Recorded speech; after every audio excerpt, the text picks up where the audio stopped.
खरं सगळ्यात पहिले तुम्हाला रौप्य महोत्सवाच्या मनपूर्वक अभिनंदन आणि शुभेच्छा देते।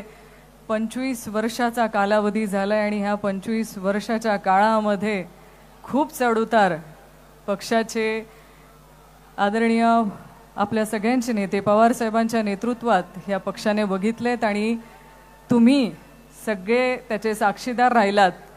तुम्हा सगळ्यांना शुभेच्छा देते। त्याचबरोबर या निवडणुकीमध्ये लोकसभेच्या निवडणुकीमध्ये आपले नवनिर्वाचित खासदार या सगळ्या नवनिर्वाचित खासदारांना जॉईंट किलर त्यांना आपल्याला म्हणता येईल। या सगळ्यांचं मनपूर्वक अभिनंदन करते, कारण एक एक जागा तुमच्या सगळ्यांच्या मेहनतीने तुमचंही अभिनंदन करते। या एक एक जागा प्रचंड मेहनतीने आणि प्रचंड जबाबदारी घेऊन तुम्ही सगळ्यांनी ह्या जागा निवडून आणल्यात। तुमचंही मनापासून अभिनंदन करते। खरं 25 वर्षाचा काळ फार मोठा काळ आहे आणि ह्या काळामध्ये प्रत्येक चढ उतार तुम्ही जवळून अनुभवलात, पण ह्या वेळेसची निवडणूक काहीतरी वेगळी होती।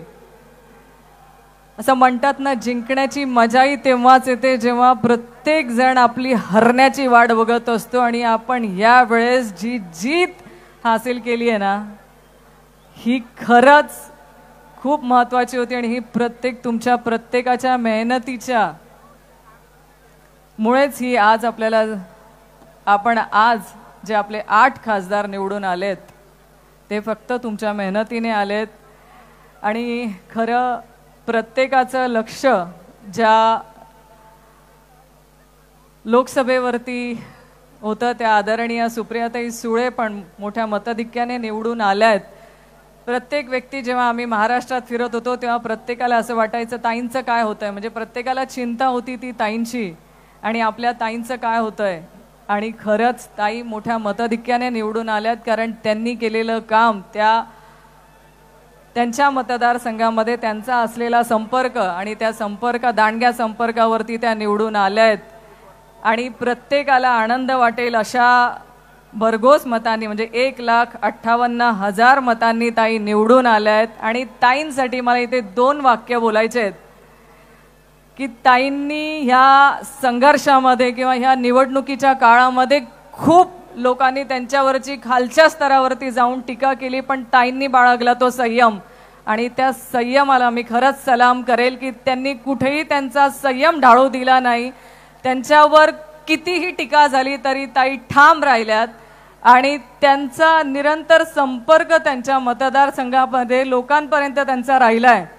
म्हणजे लोकांनी काय काय नाही त्यांना बोललं असेल, पण त्यांनी त्यांचा संपर्क दांडगा ठेवून त्या शांततेत लोकांपर्यंत जात राहिल्या। ताईंसाठी मी आज इथे 2 शब्द मला बोलायचे आहेत कि सब सितम वाले बहुत कमजोर समझे थे जिथे, सब सितम वाले बहुत कमजोर समझे थे जिसे, उसने इस गुलशन में हंगामा मचा कर रख दिया। उसने इस गुलशन में हंगामा मचा कर रख दिया। सारे तूफा चुप रहे, सारी आंधियां बैठी रही और एक तितली ने दरखतों को हिला कर रख दिया। त्या माझ्या आदरणीय सुप्रियाताईंना आम्हाला अभिमान आहे की आदरणीय सुप्रियाताईंच्या नेतृत्वात आम्ही काम करतो, आदरणीय पवार साहेबांच्या नेतृत्वात आम्ही काम करतो आणि ह्या पक्षामध्ये ज्या विचारधारेला आम्ही घेऊन काम करतोय ह्या सगळ्या नेतेगणांच्या माध्यमातून आणि त्यांच्या मार्गदर्शनाखाली काम करण्याची संधी आमच्यासारख्या सगळ्या नेत्यांना, आमच्यासारख्या सगळ्या कार्यकर्त्यांना मिळते। खरंच नशिबाने आदरणीय पवार साहेबांना आम्ही ह्या गेल्या प्रचाराच्या काळात फार जवळून बघितलं। जयंत पाटील साहेबांनी जवळजवळ 106 सभा संपूर्ण महाराष्ट्रात घेतल्यात, सोपं नव्हतं। आम्ही पवार साहेबांना जेव्हा जवळून बघितलं तेव्हा साहेबांनी एकेका दिवशी 5-5 सभा घेतल्यात। त्यांच्या तब्येतीवरती जी लोक टीका करतात ना, मला असं वाटतं त्यांच्यापेक्षा जास्त सभा घेऊन साहेबांनी हे त्यांना दाखवून दिलंय की वय नाही, हिम्मत लागते आणि हिम्मत आणि तुमच्या मध्ये जिद्द लागते, त्या जिद्दीच्या भरोशावरती आज आपण हा विजय मिळवलाय. आणि आजच्या दिवशी मी परत सगळ्यांना मनपूर्वक शुभेच्छा देते. तुमचे सगळ्यांचेही मनापासून अभिनंदन आणि कौतुक करते. हा उत्साह अजून आपल्याला 3 महिने टिकवून ठेवायचा आहे, विधानसभेच्या निवडणुकीपर्यंत टिकवून ठेवायचा आहे. आणि हाच उत्साह घेऊन आपण जे गद्दार आपल्याला सोडून गेले आहेत किंवा ज्यांनी ज्यांनी गद्दारी केलेली आहे त्यांना परत आपल्याला जमिनीवर आणायचं आहे.